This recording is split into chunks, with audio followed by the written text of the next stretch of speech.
Assalamualaikum. Perkenalkan, nama aku Setiani Pramudita, NPM 1914051015, jurusan Teknologi Hasil Pertanian Universitas Lampung. Jadi dalam video ini, aku akan sharing ke kalian tentang 3 materi. Yang pertama itu peluang, yang kedua permutasi, dan yang ketiga kombinasi. Jadi ketiga materi ini udah pernah kita pelajari waktu kita SMA.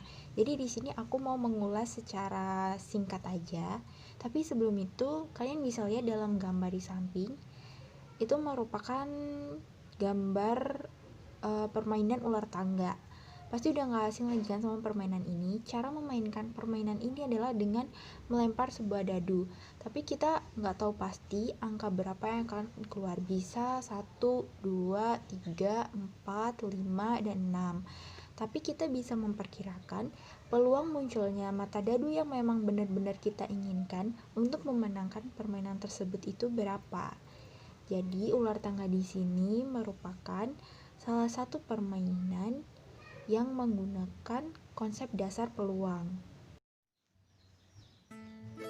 Nah, sekarang udah tahu kan beberapa contoh penerapan dari peluang di kehidupan sehari-hari. Selanjutnya, kita akan masuk ke pembahasan. Pembahasan pertama itu mengenai konsep dasar peluang. Apa itu peluang? Peluang adalah angka atau besaran yang digunakan untuk mengekspresikan seberapa mungkin sesuatu hal itu terjadi.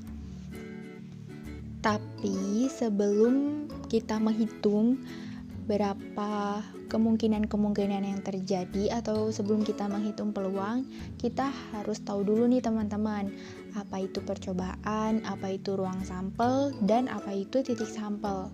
Yang pertama, percobaan. Percobaan adalah suatu kegiatan yang memberikan beberapa kemungkinan hasil. Contohnya, percobaan pelemparan sebuah dadu saat bermain ular tangga.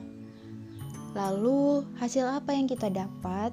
Jadi, hasil dari percobaan itu adalah munculnya salah satu sisi dadu yang menunjukkan angka. Yang kedua, ruang sampel. Ruang sampel adalah himpunan semua hasil yang mungkin muncul dari suatu percobaan. Ruang sampel kita lambangkan dengan huruf S. Dan untuk percobaan pelemparan sebuah dadu, maka kita akan mendapat ruang sampelnya itu 1, 2, 3, 4, 5, 6, dan kita tulis di dalam kurung kurawal. Yang ketiga, titik sampel. Titik sampel adalah anggota dari ruang sampel tersebut. Jadi, titik sampel dalam pelemparan satu buah dadu adalah 1, 2, 3, 4, 5, 6. Sehingga banyaknya titik sampel dapat kita tulis sebagai NS sama dengan 6. Berikut adalah beberapa contoh ruang sampel dari 3 koin logam dan ruang sampel dari 2 buah dadu. Kalau kita menggunakan 3 koin logam, maka akan diperoleh banyaknya titik sampel sebanyak 8 dengan anggota ruang sampelnya itu dapat kita lihat dalam gambar. Lalu untuk pelemparan 2 buah dadu, kita akan mendapatkan banyaknya titik sampel sebanyak 36 dengan anggota ruang sampel juga kita dapat melihat dalam tabel. Setelah mengetahui perbedaan dari percobaan, titik sampel, dan ruang sampel, kita bisa masuk ke dalam rumus peluang. Jadi peluang atau kita simbolkan dengan huruf P adalah jumlah kejadian yang memenuhi syarat dibagi dengan jumlah total semua kejadian. Atau kita bisa buat rumus secara singkatnya itu PK sama dengan NK per NS. Dan nilai peluang yang kita peroleh itu nilainya harus antara 0 sampai dengan 1. Lalu contoh kasus yang merupakan peluang dan bisa dihitung menggunakan rumus peluang contohnya sebagai berikut. Hilma mengikuti sebuah lomba desain poster dengan jumlah total peserta 10 orang. Berapakah peluang Hilma untuk menang? Jadi dari kasus tersebut kita akan mendapatkan bahwa jumlah total semua kejadian itu ada 10 Dan jumlah kejadian yang memenuhi syarat itu ada 1, karena kita hanya ingin menghitung peluang Hilma aja untuk menang. Jadi kita bisa tuliskan nanti P sama dengan NK-nya itu 1 dan NS-nya 10. P sama dengan 1/10 sama dengan 0,1. Agar kita lebih paham lagi mengenai peluang, aku udah nyiapin beberapa contoh soal. Jadi contoh soal yang pertama, sebuah dadu dilempar sebanyak 1 kali. Tentukan peluang munculnya mata dadu dengan angka prima. Dari pelemparan satu buah dadu, kita akan memperoleh banyaknya titik sampel, NS itu sama dengan 6. Dengan titik-titik sampel 1, 2, 3, 4, 5, dan 6. Lalu kejadian yang memenuhi syarat itu munculnya angka prima, atau NK-nya itu angka primanya didapat angka 2, 3, 5 atau NK-nya sebanyak 3. Jadi nilai peluang dari kejadian tersebut kita bisa tulis PK sama dengan NK per NS. PK sama dengan 3 per 6 sama dengan 0,5. Contoh soal nomor 2, ini pelemparan koin. 3 mata uang logam dilempar bersama. Tentukan peluang muncul 2 sisi gambar dan 1 sisi angka. Di tabel sebelah kanan itu terlihat bahwa titik-titik sampel dari pelemparan 3 mata uang koin logam itu AAA, AAG, AGA, AGG, GAA, GAG, GGA, GGG. Jadi NS-nya sama dengan 8. Lalu kita ingin mencari munculnya 2 sisi gambar dan 1 sisi angka.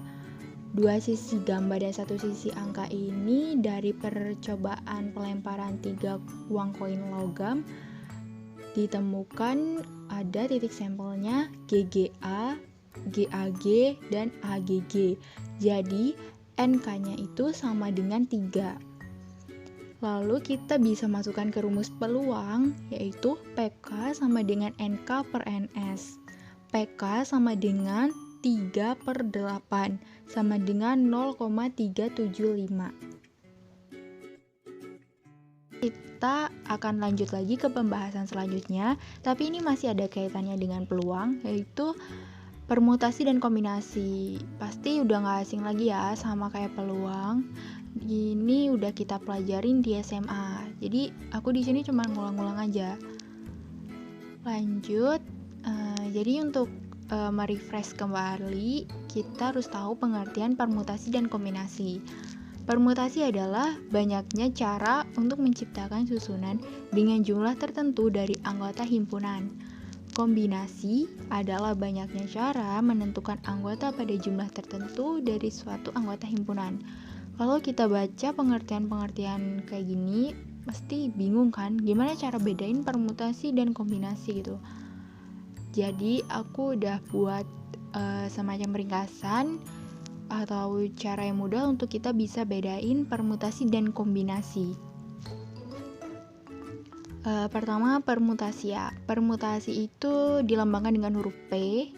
Kalau kombinasi dilambangkan dengan huruf C. Biasanya ditulis itu untuk permutasi N, P, R. Kita baca N permutasi R. Sedangkan kalau kombinasi itu biasanya ditulis N, C, R. N kombinasi R. Itu cara bacanya. Lalu untuk permutasi, urutan pengambilan itu dianggap penting. Sedangkan untuk kombinasi, urutan pengambilan itu dianggap nggak penting. Gimana sih kok penting sama nggak penting? Nah, jadi kita bisa lihat dari contoh selanjutnya atau contoh kasusnya. Contoh kasus permutasi. Dari 10 mahasiswa akan dipilih 2 orang mahasiswa untuk menjadi ketua dan wakil ketua kelas. Kita bisa nulis rumus formulanya itu 10 permutasi 2 ya. Nah, kenapa ini bisa dianggap permutasi? Karena begini teman-teman. Misalkan dalam satu kelas yang terpilih menjadi ketua itu Angel, lalu yang menjadi wakil ketua kelas itu Mona. Hal itu akan memiliki makna berbeda jika yang terpilih pertama itu Mona dan yang terpilih kedua itu Angel. Makanya urutan pengambilan di sini dianggap penting. Dan untuk kombinasi ini dianggap nggak penting, urutan pengambilan dianggap tidak penting karena kita bisa lihat dalam contoh soal, dari 10 mahasiswa akan dipilih 2 orang yang akan mengikuti lomba desain grafis. Sama contohnya, misalkan yang terpilih pertama Angel, lalu yang terpilih kedua Mona. Hal itu sama aja kalau yang terpilih Mona dan yang kedua Angel juga mereka berdua lah yang akan mengikuti lomba desain grafis sebagai perwakilan. Jadi begitulah cara membedakan permutasi dan kombinasi. Sekarang udah bisa bedain kan antara permutasi dan kombinasi. Jadi kita bisa masuk ke rumus hitung permutasi dan kombinasi. Tapi sebelum itu kita harus tahu juga tentang faktorial.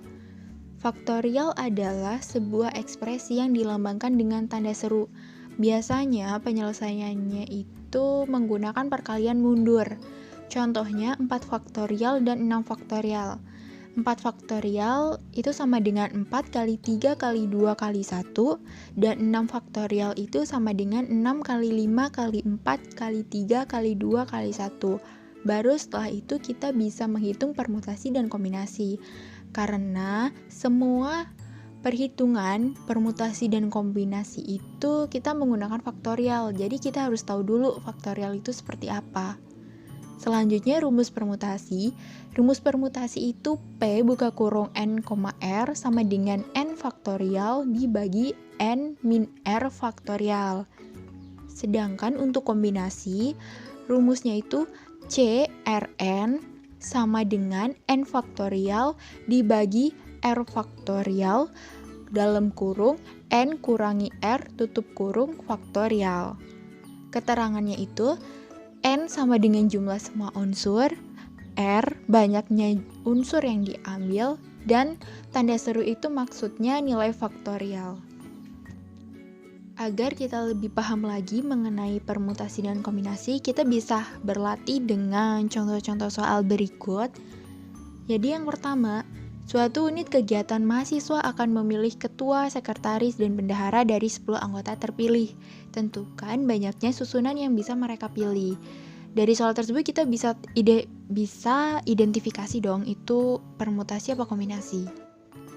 Ya bener banget, jadi itu termasuk permutasi.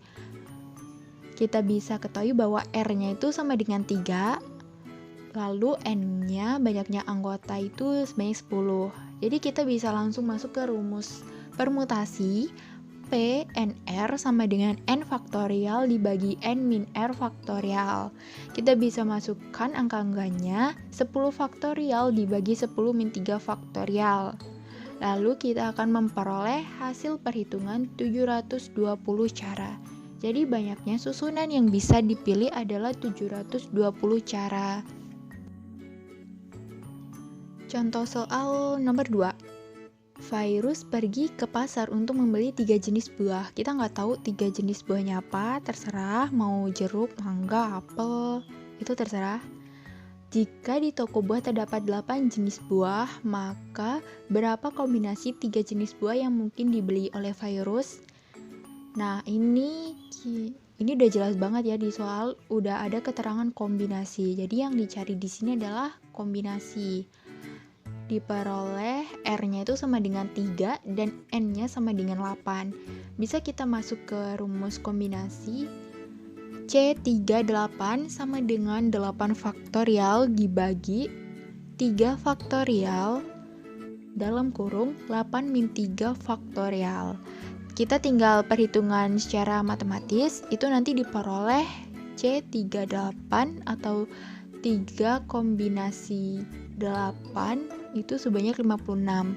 Jadi kombinasi 3 jenis buah yang mungkin dibeli oleh virus adalah 56. Jadi itu video yang bisa aku tampilin. Semoga bermanfaat untuk kalian semua dan terima kasih udah mau nonton. Wassalamualaikum warahmatullahi wabarakatuh.